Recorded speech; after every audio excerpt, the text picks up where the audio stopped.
दुवैतिर तारको ठुलो ठुलो जालीहरू छ।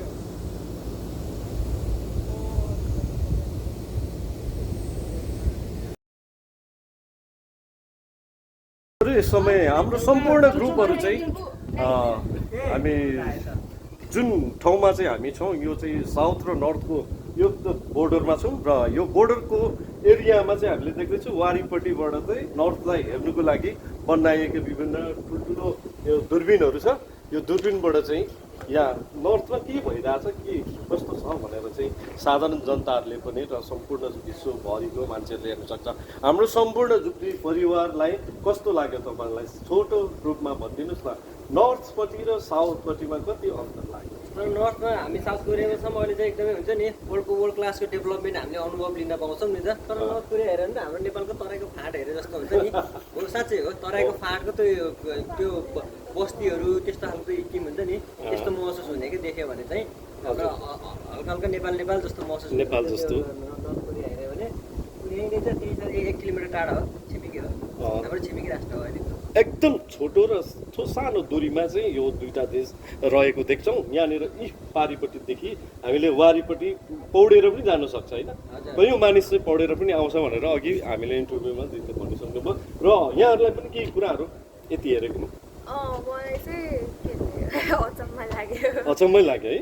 साइकल चलाएको मान्छे देखेँ अनि बारीमा काम गरेको मान्छे देखेँ। नेपालको त्यो धान बारीमा काम गर्छ नि मान्छेहरू। हजुर भनेपछि सिएम है।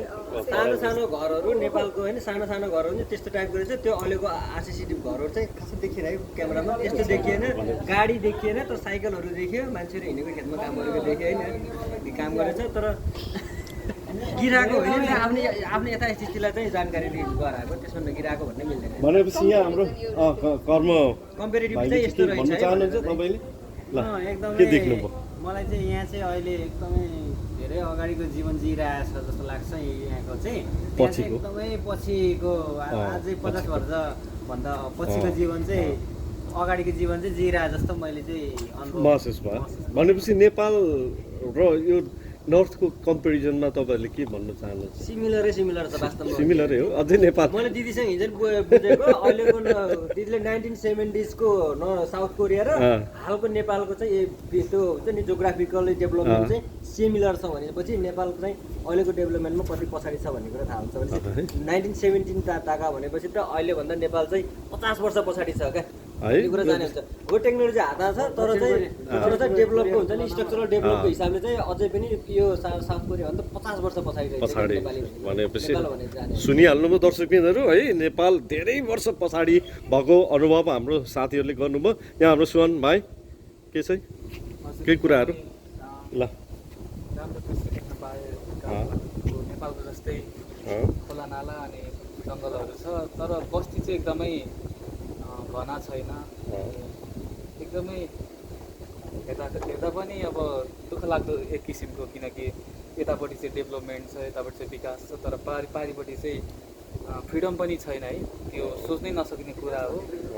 अनि त्यहाँ पनि मान्छेहरू बसिरहेको छ, साइकल चलाएर, कोही घाँस काटिरहेको छ, त्यसरी पनि बाँचिरहेको छ। त्यही भन्न चाहन्छु, एक दिन यो देश मिलोस् भन्न चाहन्छु, कामना गर्न चाहन्छु। ल हाम्रो सबैको कामना तपाईँले केही छोटो? मैले भन्न चाहन्छु सबभन्दा पहिला दक्षिण कोरिया र उत्तर कोरिया मिलोस्। मिल्यो भने आणविक लागि शक्तिशाली छ उत्तर कोरिया भने दक्षिण कोरिया चाहिँ औद्योगिकको लागि शक्तिशाली छ। दुईटा मिलेर सरल गतिमा देश विकास गरे भने, सिङ्गो भए भने आखिर कुनै पनि ठुलो राष्ट्रले पनि यो देशलाई कुनै किसिमको प्रभाव पार्न सक्दैन। भनेपछि दुईटा देश मिल्यो भने शक्तिशाली देश हुन सक्छ। यो दुईटै देशले चाहिँ मिलेर चाहिँ होइन यो संसारसँग चाहिँ धेरै विकसित रूपमा अगाडि बढेको छ भने उत्तर कोरिया चाहिँ अहिले हेर्दा जस्ताको तस्तै अवस्थामा रहे जस्तो देखिन्छ। र दुईटासँग साझेदारी गरेर विकासमा द्रुत गतिमा अगाडि बढोस्। र वास्तवमा तपाईँले एकदम ठिक भन्नुभयो। म पनि त्यही चाहन्छु है, यो दुईटा देश मिल्यो भने अझै शक्तिशाली हुन्छ, विश्वसँग कम्पिटिसन गर्न सक्छ। विकासको लागि चाहिँ है हामीले युद्धको लागि नभनौँ, विकासको लागि चाहिँ दुईटा देश कम्पिटिसन गर्न सक्छ। र साँच्चै नै हामीले हाम्रो दिदी पाएको छौँ जसले चाहिँ हामीलाई गाइडेन्स गरिराख्नु भएको छ। दिदीले चाहिँ के भन्नु चाहनुहुन्छ, मिलोस् भन्दै हुनुहुन्छ, दिदी चाहनुहुन्छ? हामी चाहिँ दक्षिण कोरियामा सबै पैसा पनि धनी मिलिटरी पनि पावर छ, तर एउटा समस्या चाहिँ उत्तर कोरियामा न्युक्लियर छ, दक्षिण कोरियामा छैन।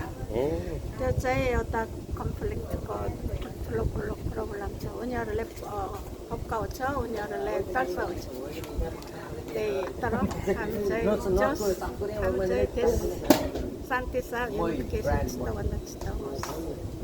न्युक्लियर शक्तिशाली हो कि विकास शक्तिशाली हो त दिदीको त?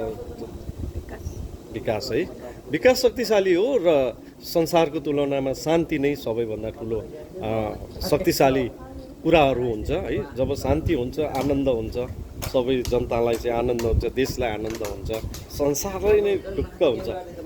अहिले नै त्रास दुईटा देश चाहिँ एक अर्कामा चाहिँ हेर्नुहोस् दर्शकबिन्दहरू, दुईटा देश चाहिँ एक अर्कामा चाहिँ दुश्मनी भएर कुन बेला त्यहाँबाट प्रहार गर्छ, मिसाइल छोड्छ, यहाँबाट कुन बेला हान्छ र कुन बेला चाहिँ यहाँ युद्ध हुन्छ भन्ने त्रासमा यो दुईटा देश बस्नुभन्दा मेरो पनि चाहना मिलोस्। र तपाईँहरूले यो भिडियो हेरेर भन्नु सक्नुहुन्छ तपाईँहरूको के चाहना छ, कमेन्टमा लेख्नुहोला। थ्याङ्क यू, धन्यवाद।